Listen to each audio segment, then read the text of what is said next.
ಮಂಗಮ್ಮ ಜಯಂತ್ ಮಾತಿಗೆ ಬಲವಂತವಾಗಿ ಒಪ್ಕೋತಾಳೆ.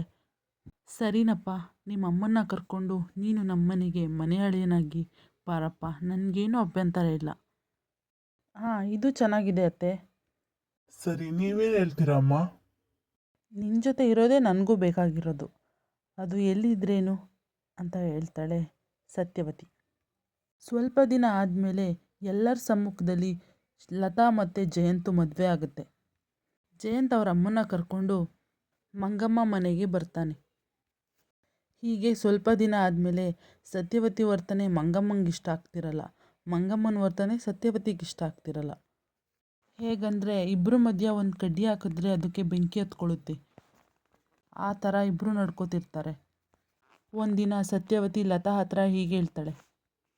ಲತಾ, ದಿನಾಲೂ ಈ ಮನೇಲಿ ಶಾಂತಿನೇ ಅಡುಗೆ ಮಾಡೋದು ತಾನೆ? ಇವತ್ತು ನೀನು ಮಾಡಮ್ಮ. ನೀನು ಕೈ ರುಚಿ ನೋಡಬೇಕು ಅಂತ ತುಂಬ ಆಸೆ ಆಗಿದೆ ಮದುವೆ ಆದಾಗಿಂದ. ನನಗೂ ಮಾಡಬೇಕು ಅಂತಲೇ ಇದೆ ಅತ್ತೆ, ಆದ್ರೇನೂ ಇಲ್ಲ ಗೀದ್ರೇನೂ ಇಲ್ಲ. ದಿನಾಲೂ ನೀನೇ ಅಡುಗೆ ಮಾಡಬೇಕು. ಅಷ್ಟರಲ್ಲಿ ಮಂಗಮ್ಮ ಹೇಳ್ತಾಳೆ, ಅಷ್ಟಕ್ಕೂ ಅಡುಗೆ ಮಾಡೋ ಅಂಥ ಕರ್ಮ ನನ್ನ ಮಗಳಿಗೇನು ಬಂದಿರೋದು? ಅವಳು ಮಾಡಲ್ಲ ಅಷ್ಟೆ. ಮತ್ತು ಮಂಗಮ್ಮ ಅವರೇ, ನಮಗೆಲ್ಲ ಅಡುಗೆ ಮಾಡೋ ಅಂಥ ಕರ್ಮ ನಿಮ್ಮ ಸೊಸೆಗೇನು ಬಂದಿರೋದು? ಅವಳು ಈ ಮನೆ ಸೊಸೆ, ಅದು ಅವಳ ಕರ್ತವ್ಯ. ಮತ್ತು ಲತಾನು ನನ್ನ ಸೊಸೆ, ನಾನು ಹೇಳೋದನ್ನು ಮಾಡೋದು ಅವಳ ಕರ್ತವ್ಯ. ಮಂಗಮ್ಮಂಗೆ ಸತ್ಯವತಿ ಹತ್ರ ವಾದ ಮಾಡೋಕ್ಕಾಗದೆ ಅಲ್ಲಿಂದ ಹೊರಟೋಗ್ತಾಳೆ. ಲತಾ ಸರಿ ಅತ್ತೆ ಅಡುಗೆ ಮಾಡ್ತೀನಿ ಅಂತ ಶಾಂತಿ ಹತ್ರ ಹೋಗ್ತಾಳೆ. ಲತಾ ಹೇಳ್ತಾಳೆ, ನೋಡು ಅದಕ್ಕೆ ನಮ್ಮ ಅತ್ತೆ ಇವತ್ತು ಇಡೀ ದಿನ ನಾನೇ ಅಡುಗೆ ಮಾಡಿ ಕೆಲಸ ಎಲ್ಲ ಮಾಡಬೇಕು ಅಂತ ಹೇಳಿದ್ದಾರೆ. ನನಗೆ ತಿನ್ನೋದು ಬಿಟ್ಟರೆ ಅಡುಗೆ ಮಾಡೋಕ್ಕೆ ಗೊತ್ತಿಲ್ಲ. ಇವಾಗ ಅದನ್ನು ಅತ್ತೆ ಹತ್ರ ಹೇಳಿದ್ರೆ ಸುಮ್ಮನೆ ಬೈತಾರೆ. ಅದಕ್ಕೆ ಅಡುಗೆನ ನೀನೇ ಮಾಡಿಬಿಡು, ನಾನೇ ಮಾಡಿದೆ ಅಂತ ಹೇಳಿ ಅತ್ತೆಗೆ ಬಡಿಸ್ಬಿಡ್ತೀನಿ. ಅದಕ್ಕೆ ಸರಿ, ಅಡುಗೆ ಮಾಡಬೇಕಾದ್ರೆ ಅವ್ರು ಬಂದುಬಿಟ್ರೆ ಅದನ್ನೆಲ್ಲ ನಾನು ಮ್ಯಾನೇಜ್ ಮಾಡ್ಕೋತೀನಿ ಅಂತ ಹೇಳಿ ಅವ್ರ ಅತ್ತೆ ಸತ್ಯವತಿ ಹತ್ರ ಬರ್ತಾಳೆ. ಅತ್ತೆ, ನೀವು ದಿನಾಲೂ ಮನೇಲೇ ಇರ್ತೀರಲ್ವಾ, ಇವತ್ತು ಆಚೆ ಕಡೆ ಹೋಗಿ ಸುಮ್ಮನೆ ಹಾಗೆ ಸುತ್ತಾಡ್ಕೊಂಡು ಬರ್ತೀರಾ? ಊರಿಂದ ಅಂದನೂ ನೋಡ್ಕೊಂಡು ಬನ್ನಿ. ಸರಿ, ನಾನು ಬರೋ ಅಷ್ಟರಲ್ಲಿ ಊಟ ರೆಡಿಯಾಗಿರಬೇಕು. ಶಾಂತಿ, ಬಾರಮ್ಮ, ನಿಮ್ಮೂರನ್ನ ಒಂದು ಸಲ ತಿರ್ಗಾಡ್ಕೊಂಡು ಬರೋಣ.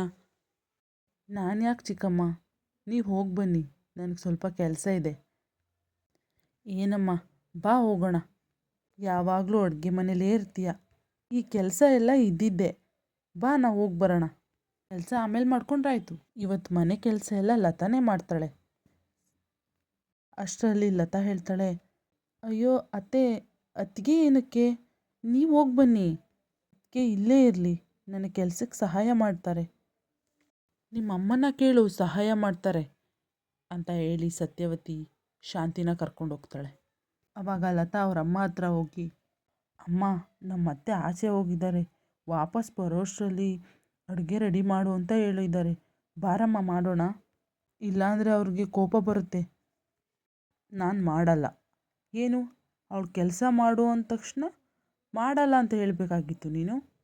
ಇವಾಗ ನನ್ನ ಬಂದಿದೆಯಾ ಕರೆಯೋಕ್ಕೆ? ನಾನು ಬರಲ್ಲ. ಹೇಗೆ ಹೇಳೋದಮ್ಮ? ಅದಕ್ಕೆ ಯಾವತ್ತಾರು ನಿನಗೆ ನೀವು ಹೇಳಿದ ಕೆಲಸನ ನಾನು ಮಾಡಲ್ಲ ಅಂತ ಹೇಳಿದಾರಾ? ಅವ್ರು ನನ್ನ ಅತ್ತೆ ಅಮ್ಮ, ಅವ್ರು ಹೇಳಿದ್ದನ್ನ ನಾನು ಮಾಡಬೇಕು. ಅವಳು ಮಾತು ಕೇಳಿದ ಮಂಗಮ್ಮ ಏನು ಮಾತಾಡದೆ ಸುಮ್ಮನಾಗ್ಬಿಟ್ಲು. ಸರಿ, ನನಗೆ ನೀತಿ ಪಾಠ ಹೇಳ್ಕೊಡುವಂತೆ ಹೋಗಿ ಮೊದಲು ಅಡುಗೆ ಮಾಡು. ಏನು ಮಾಡ್ಬೇಕು ನೋಡು, ನಿನ್ನ ಗಯ್ಯಾಳಿ ಅತ್ತೆ ಬರೋ ಟೈಮ್ ಆಯಿತು.